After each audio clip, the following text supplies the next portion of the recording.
வாழ்க வையகம், வாழ்க வையகம், வாழ்க வளமுடன். குரு வாழ்க, குருவே துணை.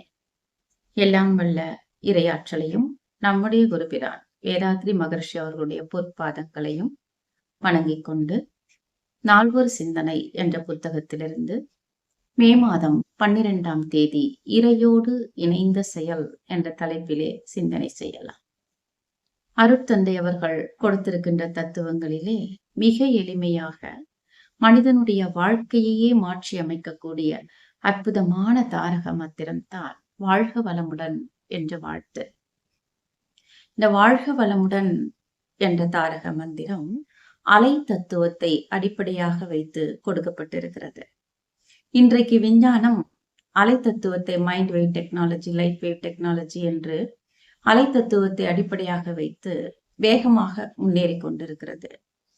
இது மைண்ட் வேவ் டெக்னாலஜி என்று சொல்லப்படுகிறது. வாழ்த்து என்பது மைண்ட் வேவ் டெக்னாலஜி. இதை முழுமையாக பயன்படுத்தியவர்கள் சித்தர்கள். அதை மனித குலத்திற்கு இந்த அலை தத்துவத்தை அடிப்படையாக வைத்து வாழ்க வளமுடன் என்ற தாரக மந்திரத்தை அருட்தந்தை அவர்கள் கொடுத்திருக்கிறார்கள். நாம் வாழ்க வளமுடன், வாழ்க வளமுடன் என்று வாழ்த்த யாரை நோக்கி வாழ்த்துகிறோமோ அவர்களுக்கு 2 பங்கு பலனும், யார் வாழ்த்துகிறார்களோ, யாரை நோக்கி வாழ்த்துகிறோமோ அவர்களுக்கு 1 பங்கு பலனும், யார் வாழ்த்துகிறார்களோ அவர்களுக்கு 2 பங்கு பலனும் ஏற்படுகிறது.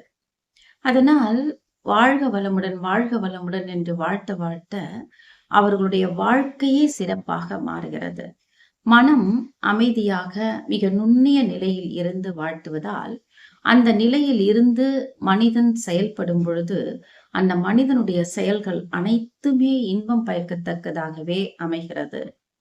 அதுல சாமி அவங்க வாழ்த்து அப்படிங்கிறதுல நிறைய தன் வாழ்த்து, பிறர் வாழ்த்து எல்லாம் சாமி அவங்க கொடுத்திருப்பாங்க.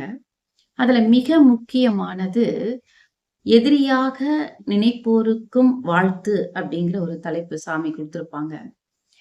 இதுவரைக்கும் எந்த ஆன்மீக இயக்கத்திலும் சொல்லாத மிகப்பெரிய ஒரு அற்புதமான ஒரு உண்மையை சாமி அவங்க சொல்லியிருப்பாங்க. பொதுவா எதிரிகளை நமக்கு வாழ்த்துறதுக்கு மனசு வராது.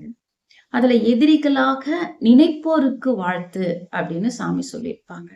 என்னன்னா, மனவள கலைஞர்களாக அருட்தந்தையினுடைய தத்துவங்களை பின்பற்றுபவர்கள் அவர்கள் யாரையும் எதிரியாக நினைக்க கூடாது என்பது முதல் கருத்து. மற்றொன்று, யாரோ ஒருவர் எதிரியாக நினைத்து கொண்டிருக்கிறார் நம்மை, அதனால் அவர்களை வாழ்த்த வேண்டும் அப்படிங்கிற ஒரு அடிப்படையில சாமி அதை கொடுத்திருப்பாங்க. அந்த எதிரிகளாக நினைப்போருக்கு ஏன் நாம வாழ்த்தணும் அப்படிங்கிறதுக்கு, பகைவன் பதிவை நீக்க வந்த துணைவன் அப்படின்னு சொல்லுவாங்க. அதாவது ஏற்பின்றி தீயண்டா, பவை இருப்பின்றி துன்பம் பாரா. யார் ஒருவருக்கும் இறைவனே நினைத்தாலும் நன்மையையோ தீமையையோ செய்துவிட முடியாது. என்னிடம் ஒரு பாவ பதிவு இருந்தால்தான் ஒருவர் எனக்கு துன்பத்தை கொடுக்க முடியும்.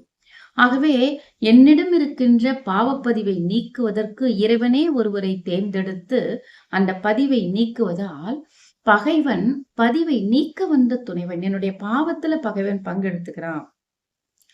இன்ப துன்பம் அப்படின்னு இருக்கும்போது இன்பத்துல பங்கெடுத்துக்கிறதுக்கு நிறைய பேர் வருவாங்க. ஆனா துன்பத்துல பங்கெடுத்துக்கிறது தான் பகைவன். அதனால்தான் பகைவன் பதிவை நீக்க வந்த துணைவன், எனவே அவனை வாழ்த்த வேண்டும் அப்படின்னு அருட்தந்தை சொல்லுவார்.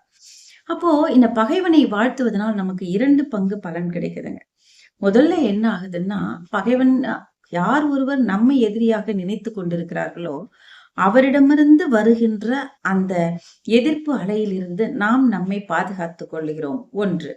மற்றொன்று என்னவென்றால், நாம் வாழ்த்த நம்ம எதிரியாக நினைப்பவர் கூட நமக்கு நன்மையே செய்யக்கூடிய வகையிலே அவருடைய மனதிலே ஒரு மனமாற்றம் ஏற்படுகிறது.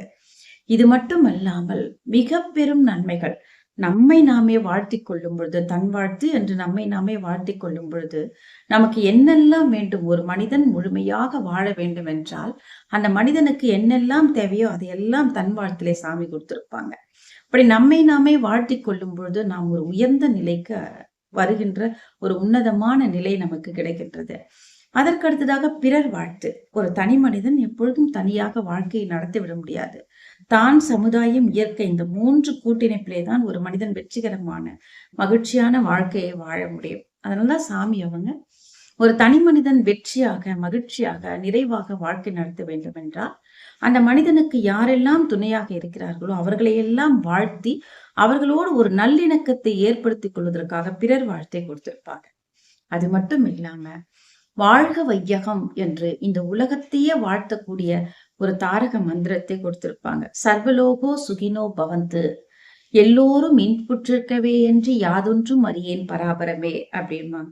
அதேதான் சாமிஜி அவங்க வாழ்க வையகம் என்று இந்த உலகத்தையே வாழ்த்தி உலகில் இருக்கின்ற அனைத்து உயிர்களிடமும் ஒரு நட்பையும் நல்லிணக்கத்தையும் ஏற்படுத்தக்கூடிய ஒரு அற்புதமான தாரக மந்திரத்தை சாமி அவங்க கொடுத்திருக்கிறாங்க.